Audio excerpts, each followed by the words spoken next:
Les mystères de la chambre jaune.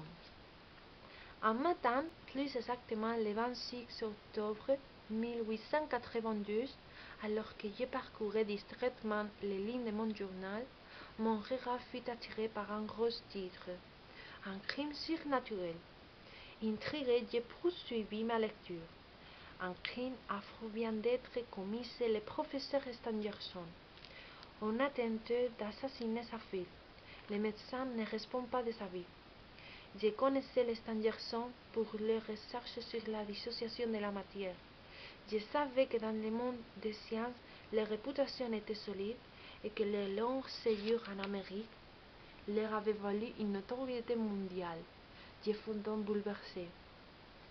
Le journaliste expliquait dans son article comment les premières constatations sur le lieu du crime avaient jeté les troupes parmi les enquêteurs. D'après les dires du père Jack, un vieux serviteur de la famille Stangerson, continuait le rédacteur, la jeune femme se trouvait dans une chambre à côté du laboratoire, la chambre jaune. Voilà d'ailleurs le témoignage qu'il nous a donné immédiatement après l'agression. Il était environ minuit et demi. Tout à coup, on a entendu mademoiselle crier « Au secours, à l'assassin !» Puis un coup de revolver, et un autre encore, mais plus sourd, et enfin des fous de lui. Vous pensez bien que nous nous sommes précipités vers la chambre jaune, Monsieur Stangerson et moi-même. La porte était fermée de l'intérieur. On a essayé de l'enforcer, mais ça a été impossible.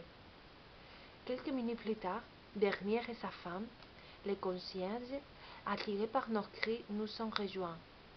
On a enfoncé la porte. À l'intérieur, il n'y avait que mademoiselle. Personne n'est sorti. Le spectacle qu'on a découvert était terrible. Mademoiselle était couverte de singes. Elle avait une blessure à la tempe, des marques bleues autour du cou. Les murs étaient renversés et sur les murs on a vu des traces de sang laissées par une main. Sur la planche, il y avait mon revolver. Oui, mon revolver. C'était horrible. Ah, j'ai oublié.